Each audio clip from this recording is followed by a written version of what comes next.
Obsession. The story is a young man makes a wish for his crush to like him back. Worth watching? Yeah. One good thing? Stay. I was curious about this movie because of the meta behind-the-scenes story of the filmmaker going from YouTube sketch star to horror genre director a la Jordan Peele. I think comedy and horror go great together, so I'm happy to dip my toes in both waters. That said, I was able to temper and control my expectations because I've been around hyped-up movies long enough to know sometimes you just gotta let the hype take its course. That said, whatever hype you've heard, I just want to sprinkle a little bit more on top, just for good flavor. Obsession jumps right into things with Baron practicing his "I know we're just friends, but I want to ask you out" speech with his friend, who knows how much he is head over heels puppy dog in love with their friend Nikki. The relationship between the two is close, which is why Bear, as they call him, is hesitant to open up.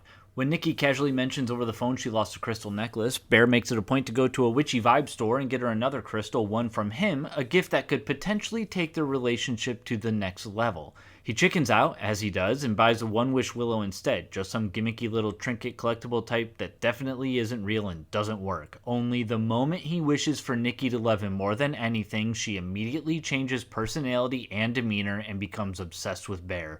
It's weird and creepy, but hey, this is what he wanted, right? He wants it so much that he's able to put up with all the insanity, like when he awakens in the middle of the night to find Nikki in the corner of her room, acting even stranger than strange, like saying things that don't even make sense for her new crazy self. Implications of demonic possession and heightened awareness, but lack of autonomy, really unsettling stuff. But our boy Bear wants her love so badly he coaxes her back to bed where she snuggles up and spoons him lovingly. The moment Bear thinks it's safe to maybe slip out for a moment and catch a breath or research some Willow stuff, the moment he makes a move to exit the bed, Nikki, fresh off her extremely chaotic horror rant, simply shouts one scary command: "Stay!"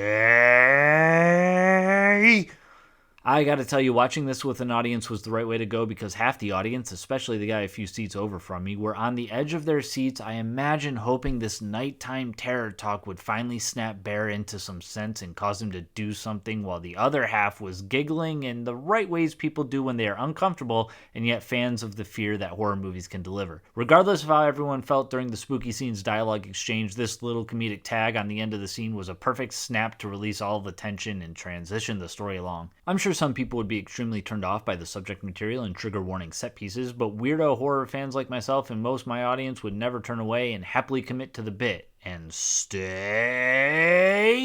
till the end. 4 stars!